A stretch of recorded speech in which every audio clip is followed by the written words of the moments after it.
muted it and forgot, so my bad. Um, what's up, everyone? Welcome to another episode of Infocus. I'm YB Hayden. Infocus is the show where I get to share some of my favorite content creators and friends with you. This week we have a very special guest, Actorpat. Actorpat is a game completionist who specializes in games like Final Fantasy and the Zelda series. And I had the chance to sit down with this awesome human, so let's go meet our friend, Actorpat. All right, Actorpat, thank you so much for being a part of this with me today. So to get started, I like to know a little bit more about what really got you into content creation. So could you speak to that at all? The beginning of content creation was probably back at, because I'm one of those like elder millennials. I've been around. I existed before the internet. So I saw the birth of YouTube and I saw the rise of being a viral video person. So that drive has always kind of been there. My name is Actorpat. I didn't discover acting until college, but I've always wanted to entertain people, make people laugh, a little bit of class clown, a little bit of always wanting to make people smile. So that's always been like just that core drive of like entertainer. Streaming content just kind of came naturally, I feel, because I've been a lifelong gamer. Like literally video games helped me learn how to read. So ever awesome. since I'm a child of the 80s and have been gaming since. So just gaming and entertaining led to streaming and all sorts of various things along the way. Okay, so you said that you're a lifelong gamer. What is would be the series that you got started with, and what is your favorite series? Uh, Favorite series, two. I juggle two, and that's my main streaming content the last 3 years. Legend of Zelda and Final Fantasy. Legend of Zelda is what I started gaming on. It was the first video game I ever beat, was the original Legend of Zelda on NES, and I've always had a nostalgia for that series because of it. It was a very family moment as well. My mom, because I was just but a wee lad, and it's a very difficult game, had a strategy guide that she would read. Like she would hang out in the living room and read from the guide whenever I needed help. And so we kind of beat it together. I was the player and she was the navigator. So you started off Legend of Zelda. Honestly, that's a really cool dynamic to have where you have like the navigator and the game player. I remember one of the games that I really enjoyed playing when I was young was Spyro the Dragon. Heck yes. And my brothers and I would sit there and we would do the exact same thing. Whoever had the controller was the player. The rest of us were the navigators. And it was basically like, hey, we should go look at this thing. Remember we saw this earlier? And I loved how free roaming that game was. And it was just a lot of fun. When it comes to streaming, what really got you into Twitch as opposed to any of the other platforms?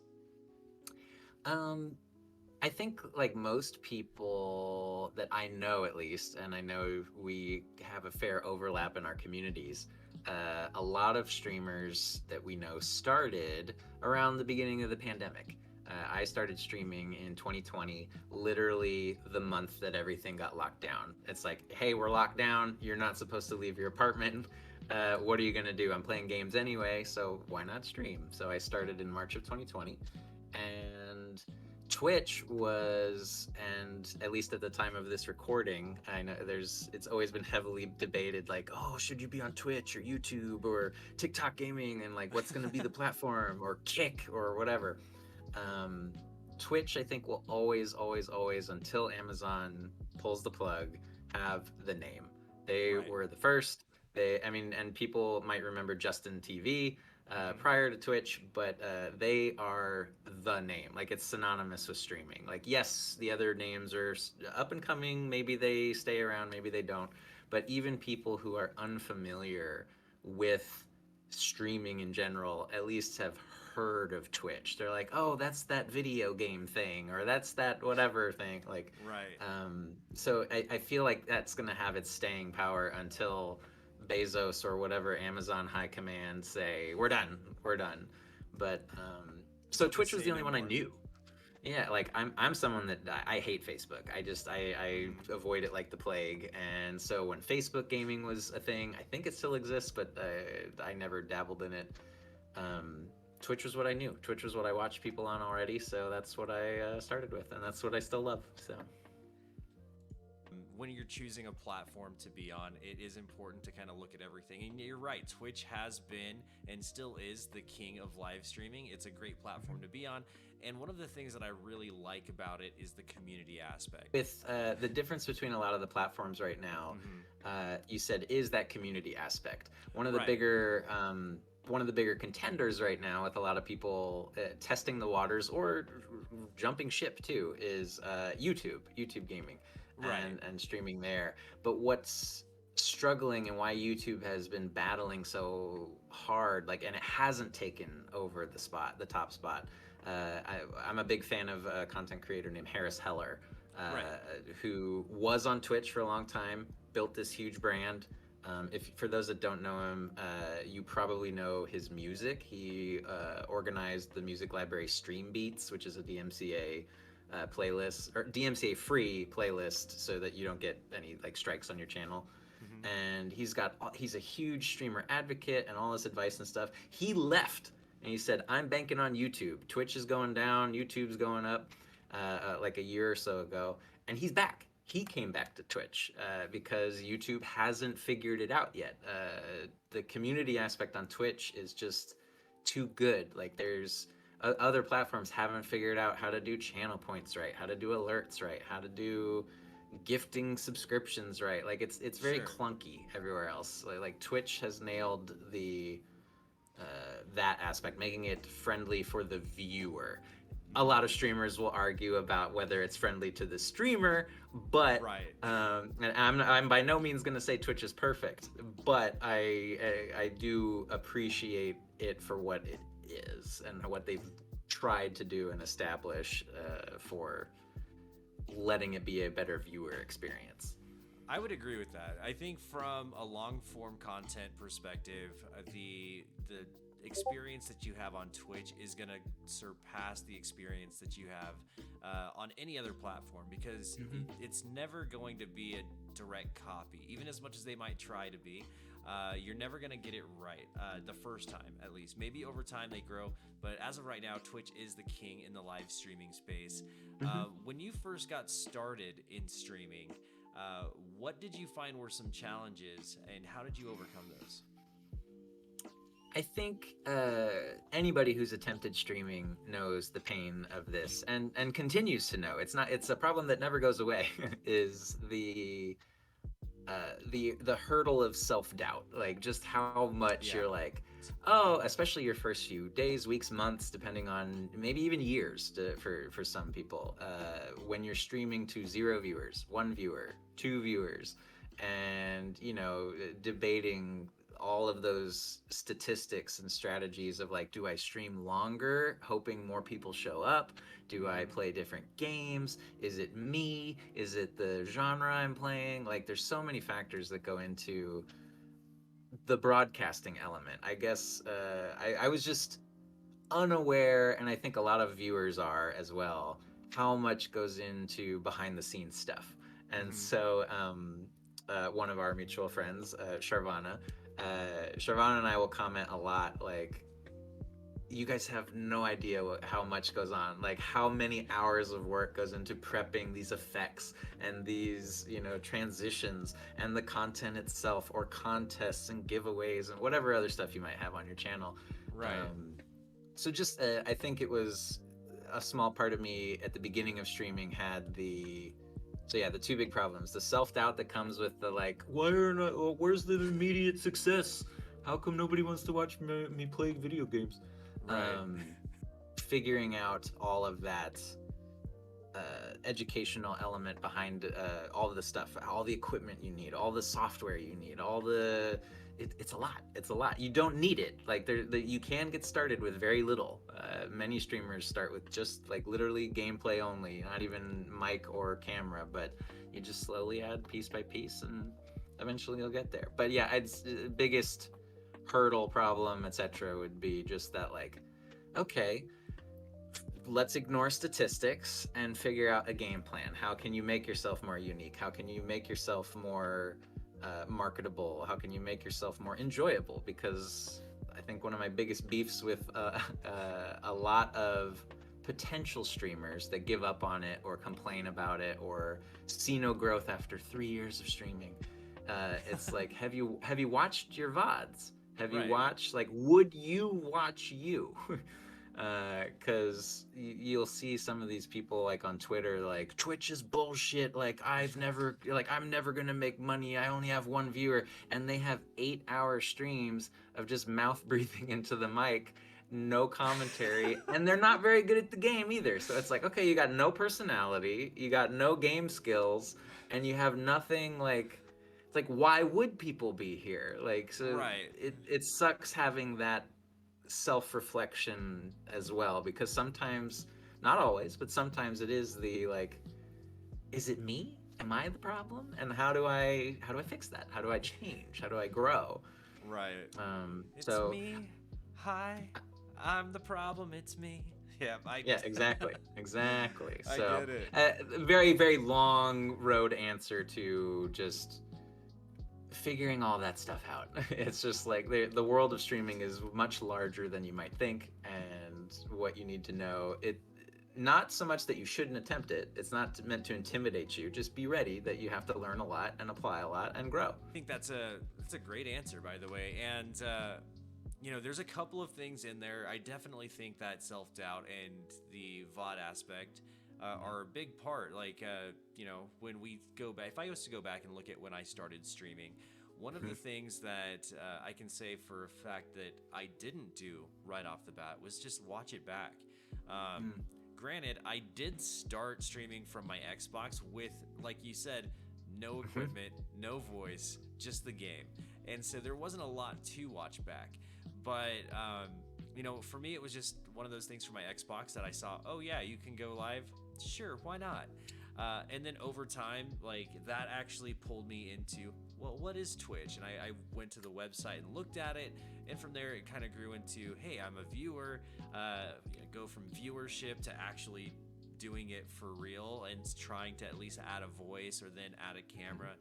And over time, like you said, everything kind of grows. But one of the things that was huge is when I was first getting started was some advice I was given through Harris Heller, of all people, you know, is to watch those VODs back to see if you're the one. Are you the problem? Yes. Are you? Is it Is it me? right? Because I think that reflection, that introspection, is also a good trait to have just in general. You know, in a lot of aspects of like, for me, my job or my Twitch community or anything, you know, I just looking back and having some introspection, like, am I doing what I would want to be a part of, essentially? And I think that's a great question to ask yourself from time to time. When you first started streaming, we just talked about some challenges, but what do you wish that you would have known when you first started? What would I want to have known? So it's like, what would you tell if you could tell your first day streamer self? Right. Yeah. Uh, I think it's cheesy advice, and you know, take it with a grain of salt, but it's just like, always just have fun. Like, that is at the end of the day the key thing. It doesn't matter what game you're playing, it doesn't matter how many viewers you have, it doesn't matter anything else. If you are not enjoying the content you are trying to make, you will not succeed at any of the rest of the stuff. I think we all have those days where it's just like, oh, I'm gonna play this game today because it's the popular game, or I'm gonna play this game because everybody's doing it right now on Twitch. Like, depending on releases and stuff. Right now, at the time of this video, Tears of the Kingdom is very big. Diablo 4 is very Diablo big. 4. If Yeah. you don't like either of those two games, you're gonna not be watching a lot of channels on Twitch right now. Right. Because everybody's playing Diablo 4 right now. So it's just making sure you play what you want. Now, every now and then, I get it. You want to experiment. You want to see how and test the waters of things, and that's part of the growth we were talking about earlier. But sometimes, like, I'll watch streamers and eventually stop, because that's what everybody will eventually do, because they know you're just hating it. But it's like I'll watch streamers try and suffer through a game, and they're just so either bored or mad or whatever, because they hate the game. They don't want it. They are trying to play a Souls game because Souls games are popular, and Right. they just don't enjoy that style of game, and they're just sitting there looking miserable. And it's like, just stop. You don't have to finish it. You can just say, hey guys, I'm gonna call stream there, readjust, and then tomorrow you go back to Mario or Final Fantasy or your genre game of choice here. So I think that was a big, I don't want to say learning curve, but I would reassure my younger streamer self that, because it's like, hey, like in those first few months and that self-doubt we were talking about, it is the like, do people not like Zelda? Like, do people not like, if I'm okay, is it the games? Do I need to whatever? Like, so it's like, just do you. Like, it is that you do you, because eventually people will find it. The other big one, and I struggle with this to this day, is multi-platforming. Like, cannot stress enough how useful it can be to branch out. It's like, don't put all your eggs in one basket, in just the Twitch basket.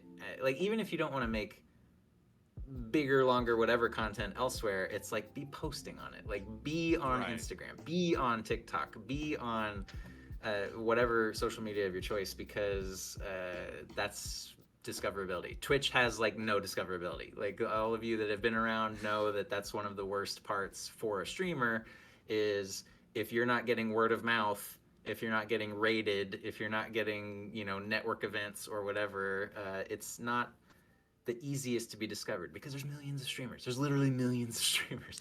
It's true. So you have to be fighting for those opportunities, and who knows? All right, YB from the future here, and I just wanted to say happy birthday, Pat. You were in the middle of your 12-hour stream, and you were an absolute beast. Congrats on the raid train. Congrats on everything that you've done. I hope you get some rest after this, but we love you, and thanks again for putting it all together. The next question that I have for you is, if money wasn't a problem, Ooh, I like what this. type of content would you be creating currently on Twitch? If money wasn't an issue, well, I would certainly want to liven up just more tech. Just have all the fancy bells and whistles. Like, Yeah. you have people with the beautiful backgrounds with like, what are they called? Like the nano leaf stuff on the walls, and some people have like even like news ticker tape on the wall that like has like messages or things going by. Right. I would two genres that I have not been able to dabble in before. Well, I guess one I could, but one would be travel streams.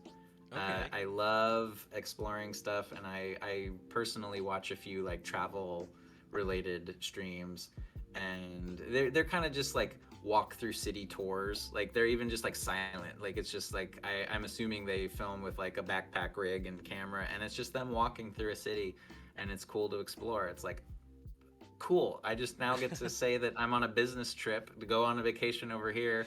Well, not vacation, business trip, and record exploring a city for a while, and that's a stream. And then a different one would be, the other category would be like more music stuff. I would be curious to dabble. As a teen, I was very big into music. I was a band nerd, and it would be very cool to have like all the like DJ equipment, keyboards, like producing stuff. So it'd be cool to have the means to experiment with that kind of stuff, because it's like, that's all pricey equipment. So I think it just that all comes down mostly to cost of travel and cost of equipment. So if I didn't have to worry about that, that's what I'd be. What about you?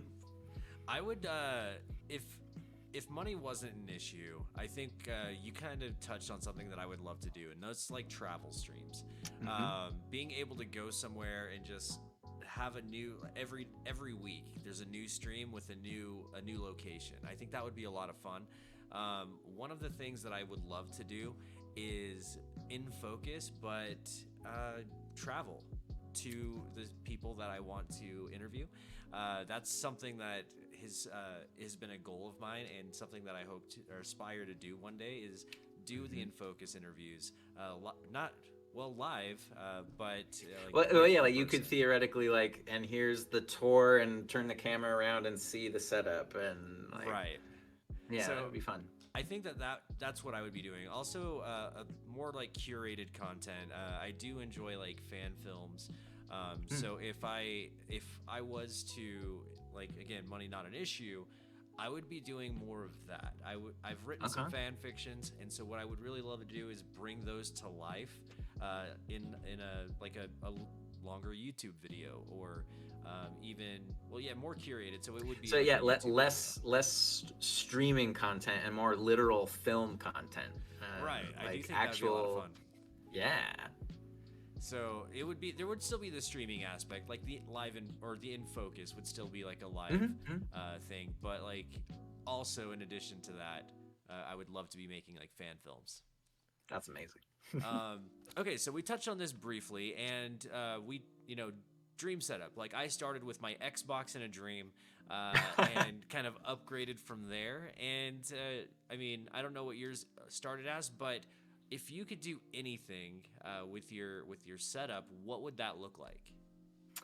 um, I would love to have more. Right now, I'm on a dual monitor setup. Hmm. I usually have Twitch and OBS on one monitor, the game on the other, and I would love to have like Minority Report level, like, 6 monitors happening. Probably not six, but I've A seen a couple cool Batcave setup. style setup. Yeah, like I want the Batcave setup exactly. I want man at the desk superhero level. Just because you can never have enough real estate on your monitors. Um, It's and of true. course, kind of what we touched on earlier, just always the cutting edge stuff. It's like I'm always trying to play catch up with equipment instead of being like, nope, I don't need to worry about it for the next 5 years. Um, yeah, I'd say the number one big one for me would be more monitors. Like, ideally, three would be perfect for me. Like, but four could be. I could see four being fun. Like having one that's like higher. What is your setup? Do you prefer side by side? Do you prefer vertical? Do you have like one vertical, one horizontal? Like, what is? So yeah, that's a good question.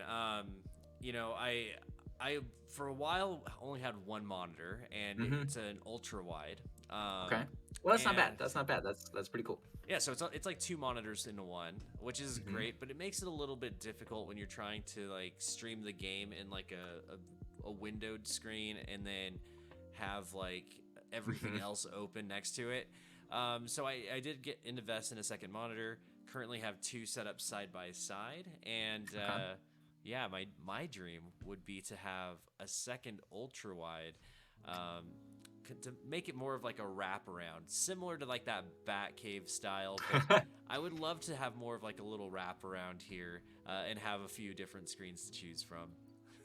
uh, Monitor debate, Mm-hmm. because dual monitor users, let us know in the comments. So you have 2 monitors. Mm-hmm. Are you centered on one monitor and you have to turn to the second? Or do you have the bezel in the middle so that they're like the monitor, you're looking between the monitors and have to look left and right at the two? That makes sense? Yeah, that's a really good question. So the way that mine is set up is I do have the bevel. So I Okay. like I'm looking at You're, one you're monitor looking in the here, middle of the V, and then. and Okay. then I turn to then game or look at the other monitor. And part of that was preference. I mean, it is a little bit easier for me to take a look at chat, or if Mhm. something's going on, it's easy to like glance over. One of the biggest things that stood out to me when I first started streaming was this movement. If I'm here this is my gaming window, and you see it's just an obvious like, oh, he just keeps glancing over to chat the entire time.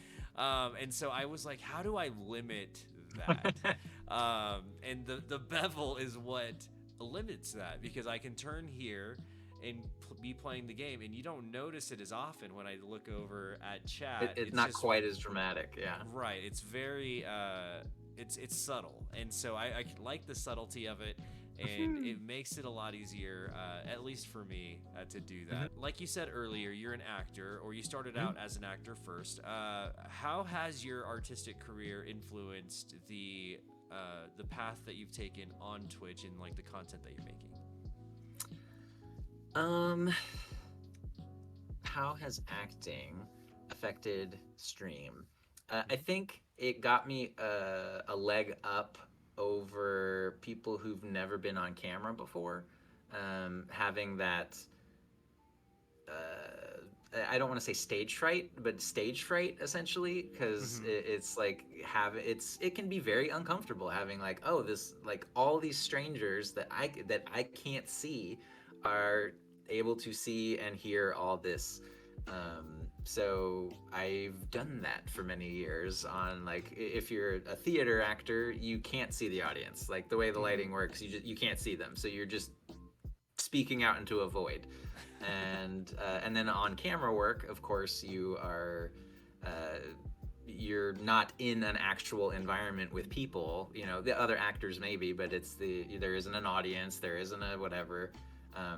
In most cases, yes, there can be audience shows, but so just having that ability to continually talk, continually be like trying to look and engage at camera, at chat, and like I know some people struggle with the, like, I don't know what to talk about, and they're very silent, and I don't feel comfortable being seen, which is totally fine. You can be a no cam streamer, you can be a VTuber, you can be any variety of that category.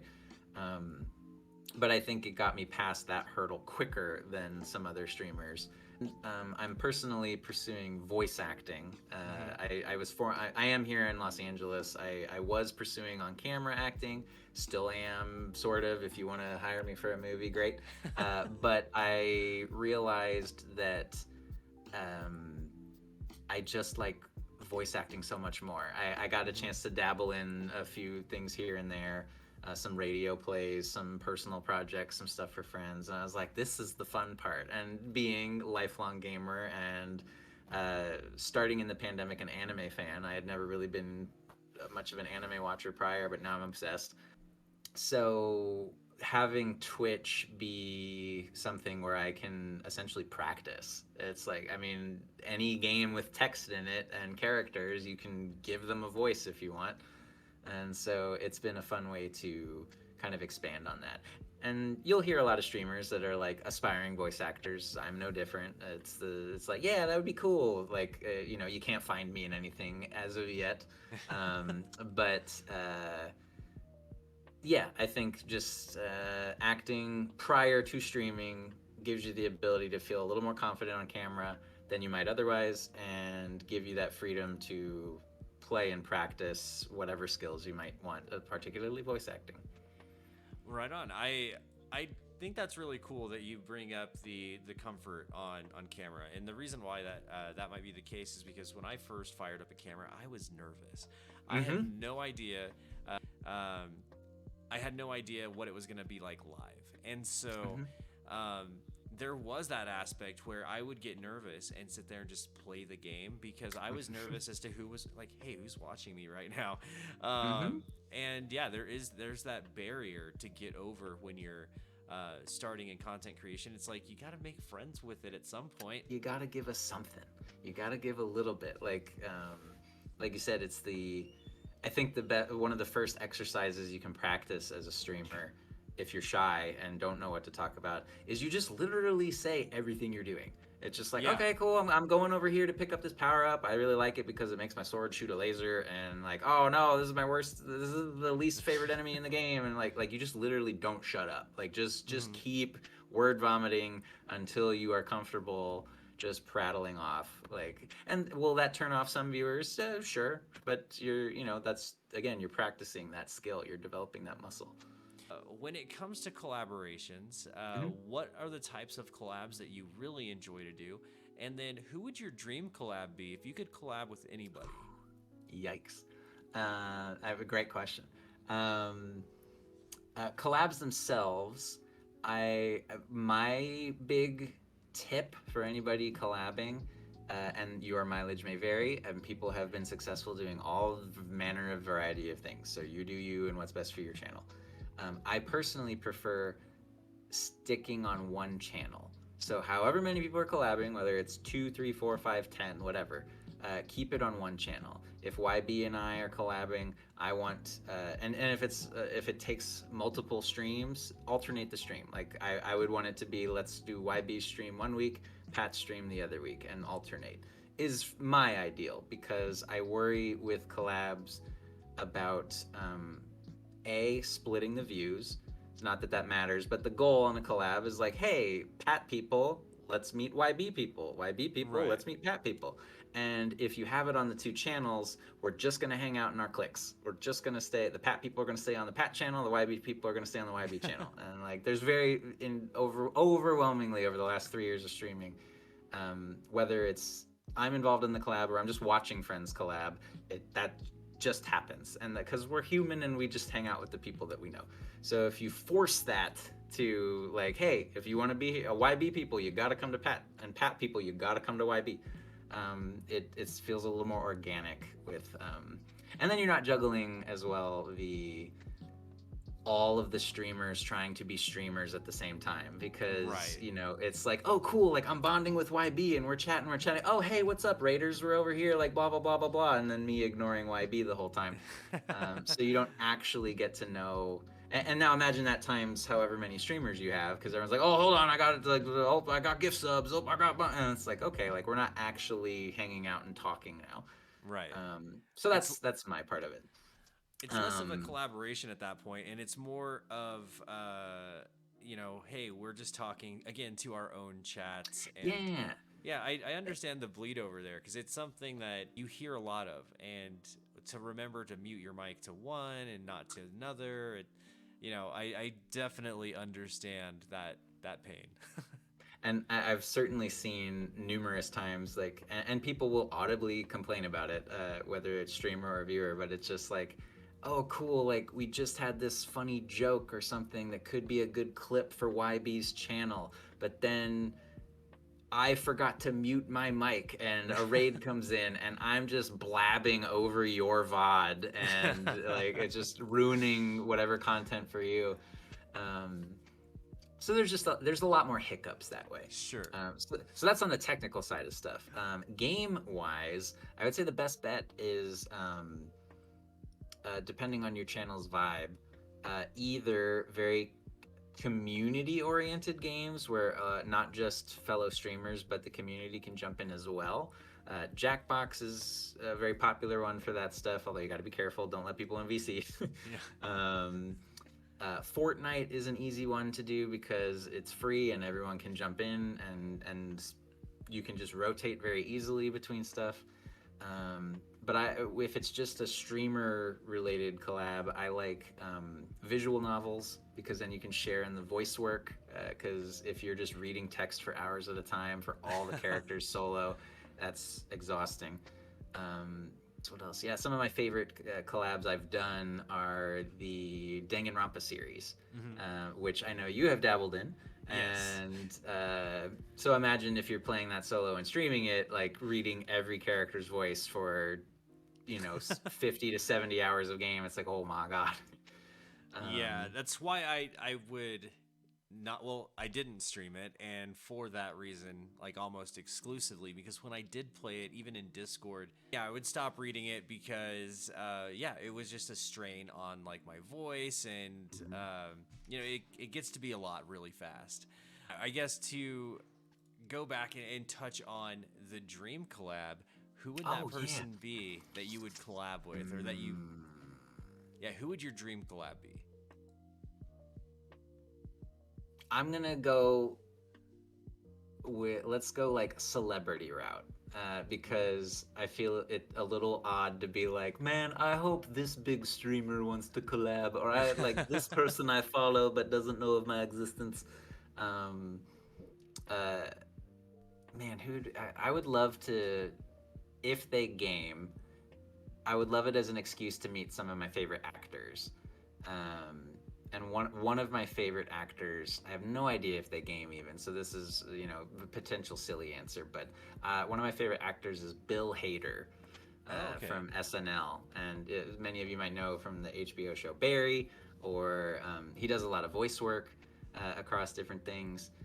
He seems like he would be a good time to collab with. I would love. I know you said one. Now I'm like debating in my head. One of my favorites, to a much earlier question about like music type stuff. The music I dabble in was always like trying to do like comedy type music. I love The Lonely Island, Andy Okay. Samberg and their group, and that would be fun. I feel like they would be a group of gamers, or at least know enough about gaming to want to potentially stream or do something on that end. So that could be fun. Um, and then I guess just for the sake of like a celebrity crush answer, if Anna Kendrick ever wanted to play video games with me, that'd be kind of cool. That'd be kind of cool. But so yeah, I like just I would use it as an excuse to meet some of my favorite actors. For me, it would be like T-Pain, hands down, is my dream collab. Oh, that's a good one. I bet that I would be a blast. I love T-Pain. I think that he's super talented, and I do go and hang out in his Twitch stream pretty often. Mm-hmm. So, yeah, it's one of my that's my dream collab right there. But I mean, similarly, I would also say like I would love to game with Henry Cavill. I think that that would be That's a a lot good of answer fun. because he's a legit super nerd. Like, Right, and I mean the video of him building his PC. I'm like, yo, you want to hop into some games? yeah, it can be a Because Warhammer game because we know he likes Warhammer. yeah, I think he's what is he producing or directing a Warhammer series? I believe so. Coming I believe up, so. which is really cool. And I would love again. T-Pain is the dream collab, but I would love to play games with Henry Cavill. I think that would be fun. Also, I'm a huge Superman fan. Superman is my favorite superhero of all time, and Henry Cavill is Superman. You can argue, you know, previous and past Supermans, and trust me, I get it. And you can argue, well, James Gunn's gonna have his new Superman. I get it. To me, Henry Cavill is Superman, and that's gonna be it would be a hard sell to get me to on the agree to Superman anybody question, else. Henry Cavill is number one Superman. Yeah, I think so. I think he's the definitive Superman of at least my generation. I grew up watching Christopher Reeve, who at that time was the definitive Superman. And then when he could no longer play Superman, obviously Superman movies stopped. Brendan Routh, fantastic job with horrible, I did really like him. yeah, terrible writing. The script, like you can say what you want. Did about him the no favors. you can say what you want about the story, but Brendan Routh did a fantastic job as Superman. Honestly, he played the part of Christopher Reeve's Superman really well, and you know I was really excited to see him bring life to that role. Loved that he got to give an addition to that on the CW TV series, continuing on in the same character. Not even a different version of Superman, but that same version of Superman later in life, which was really cool, and I loved to see it. But Henry Cavill has done more for Superman, has been Superman, and is Superman. And I know that at one point in time, James Gunn did say something about that he would be, you know, happy to work with Henry in the future, and Henry, you know, obviously saying that, hey, it might not all be done, but at this point, we're hanging up the cape. So I do think if they're going to go with the younger Superman, there's always room to bring Henry back. Maybe Crisis on Infinite Earths, and maybe Henry at that time is the definitive Superman moving forward, or maybe it's not, and somebody else at that point. But we'll cross that bridge when we get there. I'm saying as of right now, Henry Cavill is my definitive Superman. I can go on a tangent for days, but you know, there's still no definitive Superman movie. There's no movie named Superman. So my hope was that Henry Cavill would be the one to have that movie just called Superman.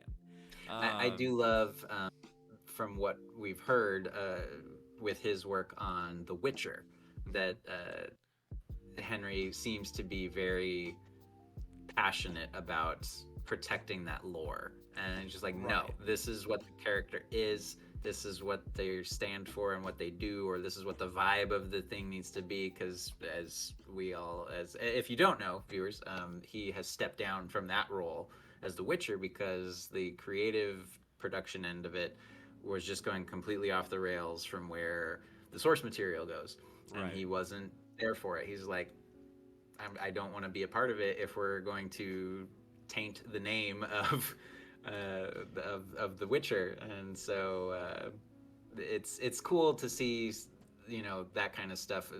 For me, in the world of like superhero type things, it's like, no, he wants to be Superman. Like, he wants to be what Superman stands for, and that's cool. And I think to the fans he is, and there's a reason why the fans adore him so much in that role. I mean, even taking questions and asking, fans at Comic-Con, like, what story do you want to see? Because that's the story he wants to make. And so I've always appreciated that about him. And yeah, like I was saying, I can go on just as long as to why T-Pain would be my definitive, dream collaboration. But it's gonna happen. We're gonna manifest that. We're gonna make that happen somehow. As we got the gears turning, I have an affinity for Henry Cavill and his role as Superman. So, all right, Actorpat, thank you so much for being here today for this episode of Infocus and having a chat with me. We're going to go ahead. If you want to go ahead and let everybody know where they can view your content or see you, the floor is yours.